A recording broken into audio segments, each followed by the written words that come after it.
Hi నమస్తే welcome to I news. తండ్రి కూతుళ్ళు బద్ధ శత్రువులయ్యారు. మొహమాటాలు తొలగిపోయాయి. తండ్రే టార్గెట్ అని కవిత తేల్చేసింది. దీంతో తెలంగాణ రాజకీయం ఎండల వేడి కన్నా హీటెక్కింది. కల్వకుంట్ల కవిత రూపంలో బీఆర్ఎస్ పార్టీకి ఊహించని దెబ్బ తగిలింది. తన తండ్రి కేసీఆర్ స్థాపించిన పాత పేరుతోనే తెలంగాణ రాష్ట్ర సేన పేరుతో కొత్త పార్టీని ప్రకటించి సొంత గూటిపైనే యుద్ధం ప్రకటించారు కవిత. ఆవిర్భావ సభ వేదికగా కేసీఆర్ లక్ష్యంగా ఆమె చేసిన విమర్శలు ఇప్పుడు రాష్ట్ర వ్యాప్తంగా చర్చనీయాంశమయ్యాయి. ముఖ్యంగా బీఆర్ఎస్ పార్టీకి ఇది రాజకీయ అస్తిత్వాన్ని, సంక్షోభాన్ని తెచ్చిపెట్టేలా కనిపిస్తుంది. కాంగ్రెస్, బీజేపీల కన్నా బీఆర్ఎస్ పైనే బాణాలన్నీ ఎక్కుపెట్టడంలో అంతర్యం ఏమిటనే చర్చ నడుస్తోంది. ఉద్యమానికి ఊపిరిపోసిన టీఆర్ఎస్ పేరు ఇప్పుడు కేసీఆర్కే సవాల్గా మారింది.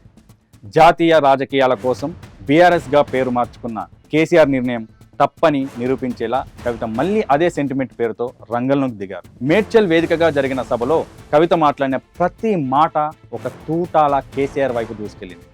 కేసీఆర్ మన మనిషి కాదు, మర మనిషి.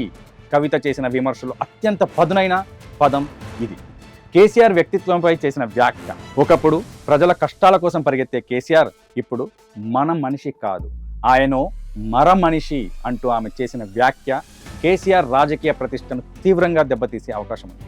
ఉద్యమ సమయంలో ప్రజలకు చేరువుగా ఉన్న నాయకుడు అధికారంలోకి వచ్చాక ఫామ్ హౌస్కే పరిమితమయ్యారనే విమర్శలకు కవిత మాటలు మరింత బలాన్ని చేకూరుస్తున్నాయి.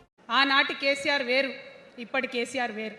ఆనాటి కేసీఆర్కి తెలంగాణలో చేనేత కార్మికులు చచ్చిపోతుంటే భిక్షాటన చేసిన కేసీఆర్ ఆనాటి కేసీఆర్. ఇయాలటి కేసీఆర్ మారిన మనిషి, మర మనిషి, మన మనిషి కాదు. ఏమైంది ఇయాలటి కేసీఆర్కి? హైడ్రాల ఇల్లు కూలిపోతుంటే అరుస్తున్నారు, అన్నా ఎక్కడున్నావు రా. వచ్చిండ్రా? రాలే. ఆ సారు రారు. ఎందుకంటే ఆయన మారిన మనిషి, మర మనిషి.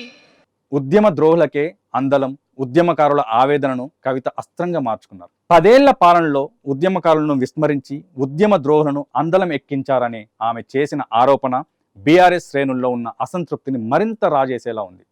సామాజిక తెలంగాణ రథచక్రం విరిగిపోయిందని, తాను ఒక అమ్మగా తెలంగాణ బిడ్డల కష్టాలు తీరుస్తానని ఆమె ప్రకటించడం కేసీఆర్ మార్క్ రాజకీయానికి భిన్నమైన వ్యూహంగా కనిపిస్తుంది.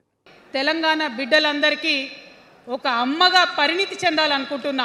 ఎందుకంటే ఒక అమ్మతనంతో పరిపాలన జరిగినప్పుడే బిడ్డలకి ఏదైనా కష్టం వస్తే అమ్మ హృదయం బద్దలవుతుంది. అటువంటి దుఃఖంతో పరిపాలన జరిగినప్పుడే, అటువంటి సంవేదనతో పరిపాలన జరిగినప్పుడే, అటువంటి ఆర్తితో పరిపాలన జరిగినప్పుడే రాష్ట్రం ముందుకు పోతుంది, రాష్ట్రంలో ఉన్న ప్రజల కష్టాలు తీరుతాయి. ఇవాళ ఎన్నిసార్లు ఎన్ని రకాలుగా ఆలోచన చేసినా మన తెలంగాణ రాష్ట్రంలో అనేక రోజుల నుంచి, అనేక సంవత్సరాల నుంచి ఒక భూస్వామ్య వ్యవస్థ నడిచింది. మనకు తెలుసు, అనేక రకాల పోరాటాలు వచ్చినాయి. బీఆర్ఎస్కే పెద్ద నష్టం. కవిత కొత్త పార్టీ పెట్టడం, ఆ పార్టీ పేరు టీఆర్ఎస్ కావడం, తన దాడి అంతా కేసీఆర్ మీదనే చేయడం బీఆర్ఎస్ పార్టీకి పెద్ద నష్టంగా భావిస్తున్నారు. పేరు గందరగోళం. తెలంగాణ పల్లెల్లో టీఆర్ఎస్ అనే పేరు జనాల రక్తంలో కలిసిపోయింది. ఇప్పుడు కవిత తెలంగాణ రాష్ట్ర సేన పేరుతో రావడం వల్ల ఓటర్లలో గందరగోళం ఏర్పడడం ఖాయం. ఇది బీఆర్ఎస్ ఓట్ బ్యాంకుకు భారీగా గండి కొట్టే ప్రమాదం ఉంది.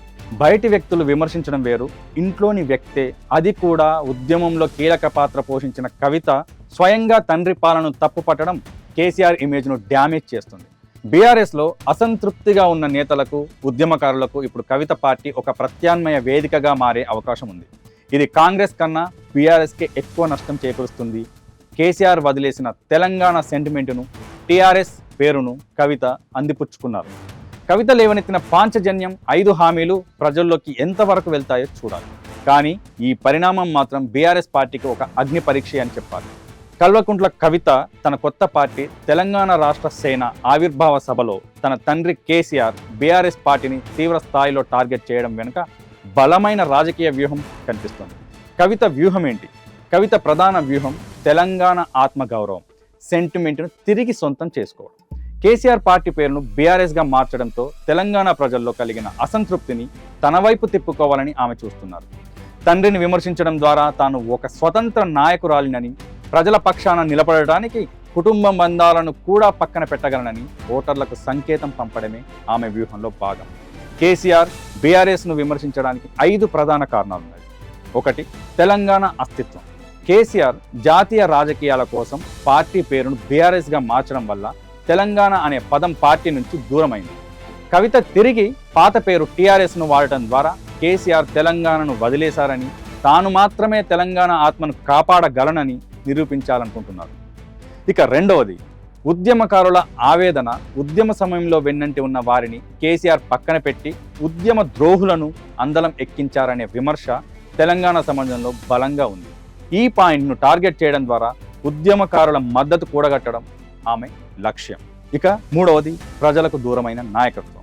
కేసీఆర్ గత 10 ఏళ్లుగా ప్రజలకు, కార్యకర్తలకు అందుబాటులో లేరని, కేవలం ప్రగతి భవన్ లేదా ఫామ్ హౌస్కే పరిమితమయ్యారనే అభిప్రాయం ఉంది. అందుకే ఆయనను మనిషి అని పిలవడం ద్వారా ప్రజల కష్టాలను పట్టించుకొని నేతగా ఆయనను చిత్రీకరించే ప్రయత్నం చేశారు. ఇక 4వది, విఫలమైన హామీలు. 10 ఏళ్ల పాలనలో నీళ్లు, నిధులు, నియామకాల విషయంలో ప్రజలు ఆశించిన ఫలితాలు రాలేదని, లక్షల కోట్లు ఖర్చు చేసిన ఫలితం శూన్యమని ఆమె ఆరోపించారు. కేసీఆర్ ప్రభుత్వ వైఫల్యాలను తండ్రి కూతురుగా లోపల నుంచి చూసిన వ్యక్తిగా ఆమె చెప్పడం వల్ల ప్రజల్లో ఆ మాటలకు ఎక్కువ విలువ ఉంటుందని భావిస్తున్నారు. ఇక 5వది, ప్రత్యామ్నాయ శక్తిగా ఎదగడం.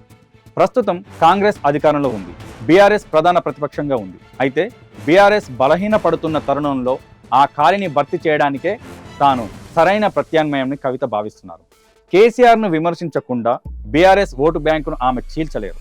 అందుకే ఆయనను ప్రధానంగా టార్గెట్ చేసుకున్నారు. మొత్తానికి కవిత తన తండ్రి మీద చేస్తున్న విమర్శలు రాజకీయంగా బీఆర్ఎస్ వర్సెస్ టీఆర్ఎస్ యుద్ధానికి దారి తీస్తున్నాయి. ఇది కాంగ్రెస్ కన్నా బీఆర్ఎస్ పార్టీకి, కేసీఆర్ వ్యక్తిగత ప్రతిష్టకు ఎక్కువ నష్టం కలిగించే అవకాశం కనిపిస్తుంది.